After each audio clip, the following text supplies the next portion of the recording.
Hello दोस्तों, कैसे हो आप सभी। उम्मीद करता हूँ आप सभी बहुत ही अच्छे होंगे।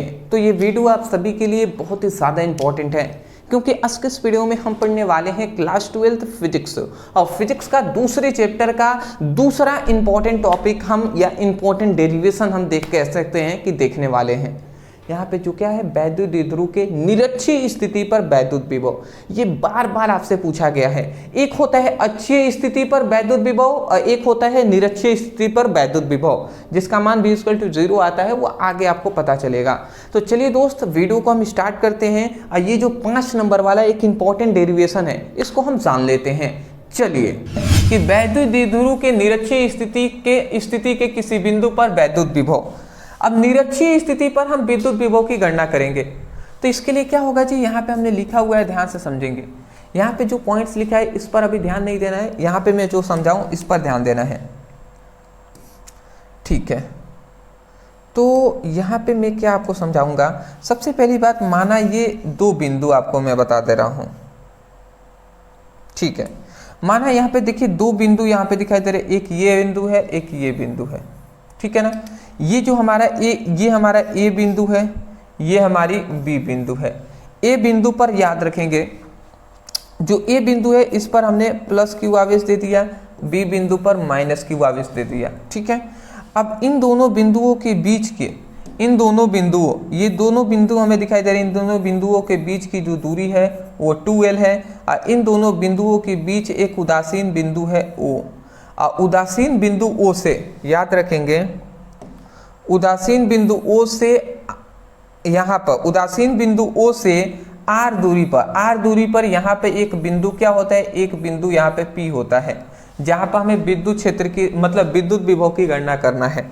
तो गणना करने के लिए अब हम यहाँ पे क्या करेंगे, हम इसको इस तरीके से मिला देते हैं। इस बिंदु A को हम इस बिंदु P से मिला देते हैं और इस बिंदु माइनस Q मतलब बिंदु P को भी B से मिला देते हैं। तो इस तरीके से आपको एक क्या मिल जाता है, एक फिगर मिल जाता है, ठीक है ना। इतना आप याद रखेंगे जी, मोस्टली आपको इतना याद रखना है। इतना बात आप समझ गए हैं तो आगे बढ़ेंगे जी, ठीक है।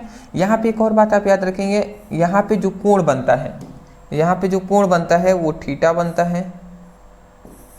तो ये भी ये दोनों एक दूसरे के समांतर कोण है, तो इसलिए यहाँ पे भी जो कोण बनेगा वो थीटा बनेगा, ठीक है ना। अब यहाँ पे समझिएगा, यहाँ पे क्या बातें बताई गई, जितनी बातें हैं वो हमने यहाँ पे लिखा हुआ है। सबसे पहले लिखा है, माना दो बिंदु ए व बी हैं, ए पर प्लस क्यू आवेश बी पर माइनस क्यू आवेश उपस्थित है। तो माना दो बिंदु ए व बी हैं, ए पर प्लस क्यू आवेश बी पर माइनस क्यू आवेश उपस्थित है, ठीक है ना। उन दोनों की बीच की दूरी 2l है और इन दोनों बिंदुओं की बीच की दूरी 2l है तथा उदासीन बिंदु O है और उदासीन बिंदु O है और उदासीन बिंदु से r दूरी पर स्थित एक बिंदु P है। उदासीन बिंदु से r दूरी पर एक बिंदु यहाँ पे P है जहाँ विद्युत विभव की गणना करना है। तो इतना हमने यहाँ पर लिख दिया है। सबसे पहले अब हम गणना करेंगे कि देखिए यहाँ पे बिंदु P है ना, तो यहाँ पे हम मानेंगे कि यहाँ पे एकांक धन आवेश उपस्थित है, ठीक है, तभी जाकर हम गणना कर पाएंगे। तो ध्यान से समझिए, सबसे पहले हम ये ज्ञात करेंगे कि इस माइनस प्लस क्यू के कारण इस बिंदु P पर उत्पन्न विद्युत विभव का, फिर से इस माइनस क्यू के कारण इस बिंदु P पर विद्युत विभव की गणना करेंगे। तो चलिए इसके लिए हम ज्ञात करते हैं। सबसे पहले लिखते हैं गणना, लिखेंगे कि प्लस क्यू आवेश के कारण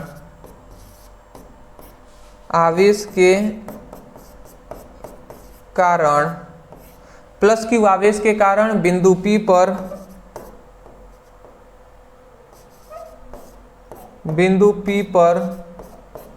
विभव, प्लस क्यू आवेश के कारण बिंदु P पर विभव ज्ञात करेंगे। तो ये क्या हो जाएगा, हम विभव का फॉर्मूला जानते हैं, दूसरे कलर से मैं लिख दे रहा हूं, यहाँ पे हम लिख देंगे 1/4 प्लस क्यू आवेश के कारण विद्युत विभव ज्ञात कर रहे हैं ना, तो हम यहाँ पे लिख देंगे V प्लस क्यू। तो ये क्या हो जाएगा 1/4πε0 और यहाँ पे क्या हो जाएगा, प्लस क्यू आवेश के कारण बिंदु विभव ज्ञात कर रहे हैं, तो 1/4πε0 फिर से प्लस यहाँ पे Q हो जाएगा, और इन दोनों की बीच की दूरी, तो बीच की दूरी मान लेते हैं A और P, यही तो हो जाएगा। तो बीच की दूरी है AP, तो ये AP हमने लिख दिया। तो इसको हम समीकरण फर्स्ट मान लेते हैं। प्लस Q आवेश के कारण बिंदु विभव का मान ये हमारा हो जाएगा AP, इसको हम समीकरण फर्स्ट मान लेते हैं। तो प्लस Q के आवेश के कारण ये हमने ज्ञात किया। फिर से अब हम ज्ञात करेंगे, क्या ज्ञात करेंगे जी, कि माइनस Q आवेश के कारण विभव, कहां पर विभव, बिंदु कारण बिंदु P पर विभव। मतलब हम ये कह रहे हैं कि माइनस Q के कारण इस बिंदु P पर विभव, तो ये क्या हो जाएगा, V माइनस Q के कारण उत्पन्न विभव, तो ये क्या हो जाएगा 1/4 पाई एप्सिलॉन नॉट, और ये माइनस Q हमने लिख दिया माइनस Q, और दूरी क्या हो जाएगा, तो ये हो जाएगा PB हो जाएगा। तो हम यहाँ पे लिख देते हैं PB, ठीक है ना। तो ये हमने लिख दिया, और इसको हम इस तरीके से बंद कर लेते हैं। ये हमारा हो जाएगा समीकरण 2। ये हमारा समीकरण फर्स्ट हो गया, ये हमारा समीकरण सेकेंड हो गया। अब देखिए जब ये दोनों हमारा निकल गया ना, तो अब हम परिणामी विभव ज्ञात कर लेंगे। तो परिणामी विभव तब हम लिखेंगे, तब परिणामी विभव। तो परिणामी विभव के लिए हमने क्या ज्ञात किया था जी, सॉरी, इस ओहो जस्ट अ सेकेंड, 1 मिनट आप रुक जाइए, यहाँ पे एक्स्ट्रा ये हो गए हैं। चलिए देखिए, परिणामी विभव हमने ज्ञात करने के लिए अगर हम अच्छी स्थिति पर आते हैं, तो परिणामी विभव ज्ञात करने के लिए दोनों को हमने जोड़ दिया था, दोनों विभवों को। तो इसी प्रकार यहाँ पर भी परिणामी विभव ज्ञात करने के लिए एक विभव, ये प्लस Q के कारण विभव है, माइनस Q के कारण विभव है, इन दोनों को जोड़ देंगे। तो ये हम क्या लिख देते हैं, यहाँ पर लिखेंगे V प्लस Q, और प्लस क्या हो जाएगा V माइनस Q, ये हमने लिख दिया। यहाँ पे V ये प्लस Q है, तो यहाँ पे 1/4 पे एप्सिलॉन नॉट Q/AP, ये हो गया। और ये क्या हो जाएगा प्लस, ये हो जाएगा 1/4 पाई एप्सिलॉन नॉट, और माइनस Q ये BP हो जाएगा। ठीक है, इतना हो गया। अब प्लस माइनस ये क्या होगा, ये माइनस प्लस माइनस हो जाएगा, माइनस हो जाएगा ना, तो यहाँ पे ये हो जाएगा कि 1/4 पाई एप्सिलॉन नॉट, और ये क्या हो जाएगा, ये AP हमने लिख दिया। अब प्लस माइनस माइनस होता है तो माइनस हमने लिख दिया, फिर से 1/4 पाई एप्सिलॉन नॉट, और Q/ ये PB हो जाएगा। इतना हो गया। चूंकि एक बात यहाँ पे जानते हैं, एक हम बात यहाँ पे क्या जानते हैं जी, एक बात हम यहाँ पे जानते हैं कि जो AP है ना, देखिए ये बात हम जानते हैं कि जो AP की जो दूरी है वो हमारी PB की दूरी के बराबर है। देख रहे हैं ना, ये जो दूरी है ये इस दूरी के बराबर है कि नहीं, तो AP जो है वो PB के बराबर है। तो वही हम यहाँ पे लिख देते हैं कि जो हमारा AP जो है वो क्या है, PB के बराबर है। ठीक है ना, तो यदि AP जो है वो PB के बराबर होगा, तो देखिए ये जो AP है वो PB के बराबर हो जाएगा, बराबर है, ऐसा देखने से आ रहा है। तो अदर चीज तो सब इक्वल ही है ना, 1/4 पे एप्सिलॉन नॉट Q इसमें भी है, इसमें भी 1/4 पे एप्सिलॉन नॉट Q इसमें भी है, केवल अंतर यही था, ये भी दोनों बराबर हो गए। जब बराबर हो जाएंगे तो ये प्लस में है, तो ये प्लस वाला इस माइनस वाले से कैंसिल, क्योंकि आगे प्लस है इसमें माइनस है, तो ये दोनों कैंसिल हो गए। तो यहाँ पे तो विभव का मान क्या निकला, विभव का मान V = 0 निकल गया। तो ये हमारा आ गया प्रूव्ड। ठीक है ना, मतलब ये हमारा निरक्षीय स्थिति पर विद्युत विभव का मान 0 होता है।